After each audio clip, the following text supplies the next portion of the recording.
আরেকটা নির্বাচন আমি নির্বাচনই করব না, আমি ক্ষমতায় থাকবো। অন্তর্বর্তীকালীন সরকার তো একটা এমন সরকার না যে তার একটা মেয়াদ আছে, মেয়াদ পূর্ণ করতে হবে। বিএনপি যেভাবে বলছে ডিসেম্বরে একটা নির্বাচন, এটা করাটা খুবই সম্ভব, কারণ আমাদের হাতে এখনও প্রায় ৮ মাস সময় আছে। যে আমাদের আগের তত্ত্বাবধায়ক সরকারগুলো ৩ মাসের মধ্যে নির্বাচন করে দেখিয়েছে, এবং আপনি একটা খুব খারাপ নির্বাচনের পরে ৯৬ সালে ১২ই জুনের মধ্যে আর একটা ভালো নির্বাচন হয়েছিল ৩ মাসের মধ্যে। সুতরাং ভালো নির্বাচন করা সম্ভব যদি যারা দায়িত্বে থাকবেন, এখন যারা দায়িত্বে আছেন ডক্টর ইউনূস এবং তার যে উপদেষ্টা মণ্ডলী, তারা যদি সদিচ্ছা থাকে, তারা যদি আন্তরিক হন।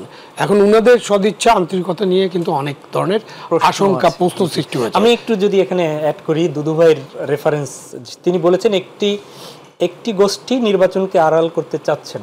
যদিও দুদু ভাই স্পষ্ট করেননি গোষ্ঠীটা কারা। গত সরকারের সঙ্গে সাদৃশ্য দেখতে পাচ্ছেন এই অন্তর্বর্তী সরকারের, দুদু ভাই এটি বলেছেন। আপনি কি মনে করেন?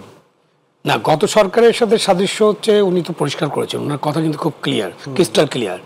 14, 18, 24-এ যেরকম নির্বাচন হয়েছে ওটা কোনো নির্বাচন ছিল না, মানে ওটা কোনো গণতন্ত্রের সংজ্ঞায় কিছু পড়ে না।